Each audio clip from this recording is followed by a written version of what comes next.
శ్రీకృష్ణుడు అనుకున్నాడో ఏమో ఆడవాళ్ళ జాకెట్లు మాయం చేస్తున్నాడు. ఇదేంటి దండం మీద ఆరేసిన మా జాకెట్లు ఏమైపోతున్నాయి అని ఆ ఊరి ఆడవాళ్ళందరూ కంగారు పడుతున్నారు. 1 2 3 4 కాదు, ఏకంగా 300కు పైగా జాకెట్లు మిస్సింగ్. ఇంతకీ ఆ జాకెట్లు దొరికాయా? దొరికాయి. జాకెట్లు కాదు, ఆ జాకెట్లు కొట్టిస్తున్నవాడు. ఇంతకీ ఎందుకు కొట్టేస్తున్నాడు తెలుసా? ఏం చెప్పాలో అర్థం కావట్లేదు, తెలియటం లేదు.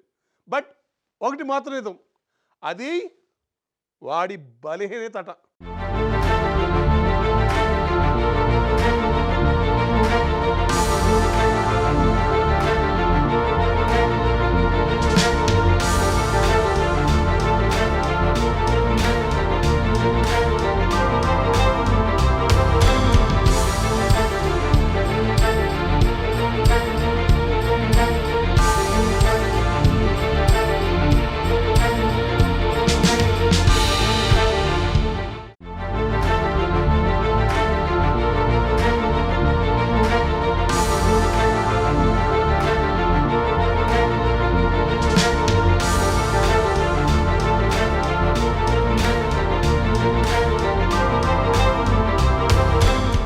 ఓ వ్యక్తి మహిళల జాకెట్లు అపహరించడం అందరినీ ఆశ్చర్యానికి గురిచేసింది.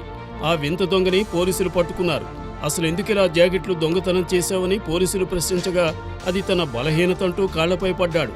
ఏం కేసు పెట్టాలో ఏంటో తెలియక పోలీసులు నిందితుడికి కౌన్సిలింగ్ ఇచ్చి పంపారు.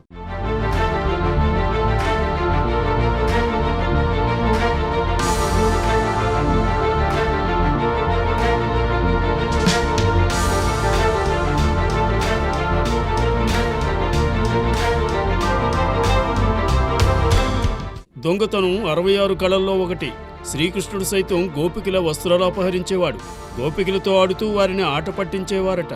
ఇలాంటి సరదా సన్నివేశాలు చాలా సినిమాల్లో నదిగట్టుపై తమ వస్త్రాలు ఉంచి స్నానం చేస్తుండగా అక్కడ ఉన్న వాటిని హీరో తీసుకుని వెళ్లి హీరోయిన్ను ఏడిపించడం. సీతాకోకచిలుక సినిమాలో హీరో మురళి ముచ్చెర్ల అరుణ మధ్య డైలాగులు హాస్యాన్ని పండిస్తూనే సీన్లో హీరోయిన్లు ఆవేశాన్ని రేకెత్తిస్తాయి.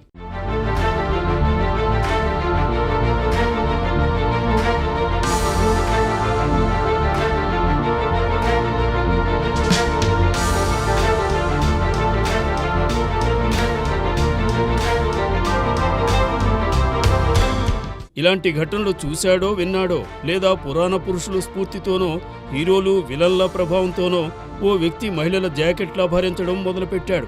3 నెలల పాటు ముప్పు తిప్పలు పెట్టిన అతన్ని పట్టుకుని ఫైనల్గా గ్రామస్తులు పోలీసులకు అప్పగించారు.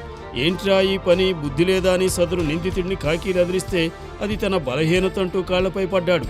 ఏం కేసు పెట్టాలో ఏంటో తెలియక పోలీసులు నిందితుడికి కౌన్సిలింగ్ ఇచ్చి మరోసారి ఇలాంటివి చేస్తే యాక్షన్ సీరియస్గా ఉంటుందని హెచ్చరించి పంపారు. ఈ ఘటన పశ్చిమ గోదావరి జిల్లాలో జరిగింది.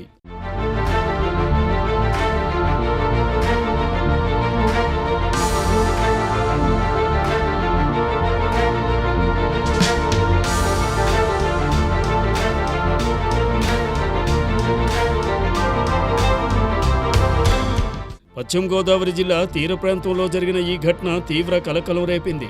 తమ ఇళ్లలో ఖరీదైన వస్తువులేవీ పోకుండా కేవలం జాకెట్లు మాత్రమే మాయమవుతుండటంతో మహిళలు పొరుగువారిపై సైతం అనుమానం పడ్డారు. ఇలా గ్రామంలో వాదోపవాదాలు, తగువులు కూడా జరిగాయి. ఫైనల్గా దొంగ దొరకడంతో అందరూ ఊపిరి పీల్చుకున్నారు.